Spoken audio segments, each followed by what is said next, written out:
Assalamualaikum warahmatullahi wabarakatuh. Salam sejahtera untuk kita semua.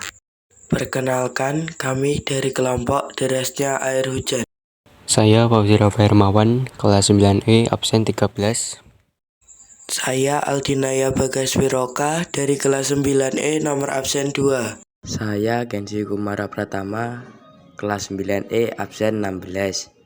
Saya Bagas Wijawan dari 9E, absen 6. Kami ingin membacakan cerita yang berjudul Kota Tanpa Buku. Pernahkah kau ke toko buku, perpustakaan, atau taman bacaan? Tidaklah kau merasa istimewa ketika berada di dalamnya. Di sekelilingmu ada berbagai tokoh dari dunia nyata dan khayal. Tempat yang pernah kau kunjungi dan yang belum.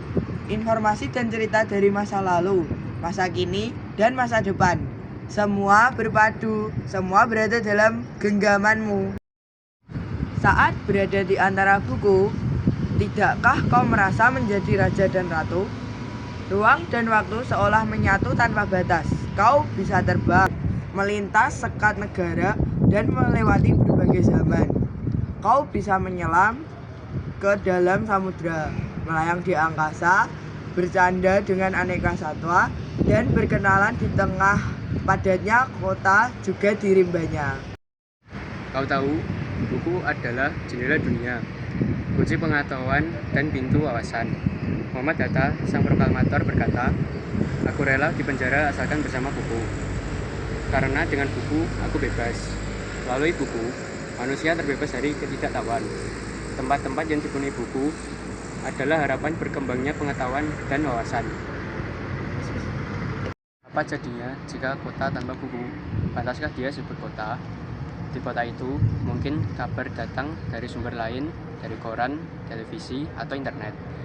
Mungkin informasi dan cerita datang dari cerita nenek moyang, bagai dongeng-dongeng sebelum tidur. Irama warganya pun tiada untuk kembali pulang siang atau sore harinya. Setelah itu, mereka berangkat tidur dan memulai lagi hari berikutnya. Semua serupa. Di kota itu mungkin ada bangunan-bangunan perpustakaan. Di dalamnya buku-buku berderet dalam rak yang tak terjamah. Tiada tangan meraih dan membuka halaman demi halaman dengan sukacita. Mungkin juga ada tempat buku di sudut-sudut sekolah yang sepi dan berdebu, jarang dikunjungi, jarang dibaca. Buku-buku di sana terenggok tanpa nyawa. Bagaimana dengan kotamu? Mungkin kau tinggal di tengah kota yang megah atau di gang sempit di desa terpencil, di sisi pesisir atau di kaki gunung. Adakah perpustakaan, taman baca, atau toko buku di dekat rumahmu? Jika ada, apakah tempat itu menjadi wadah berkumpulnya anak-anak dan warga, menjadi pusat berkembangnya wawasan dan pengetahuan, atau hanya menjadi pajangan? Maukah kau menjadi orang yang menghidupkannya? Kau bisa mengunjunginya dan mengajak teman-teman membaca dan berbagi cerita di sana. Jadikan tempat itu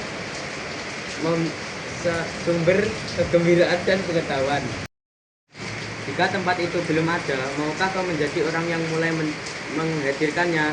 Kau bisa memulainya dari sebuah sudut di teras rumahmu. Ajak teman-temanmu memulai langkah baru. Jangan biarkan waktu berlalu tanpa buku. Siapapun dirimu, bersahabatlah dengan buku. Dia akan menjadi teman setiamu sepanjang waktu. Sekian dari kami. Terima kasih. Wassalamualaikum warahmatullahi wabarakatuh.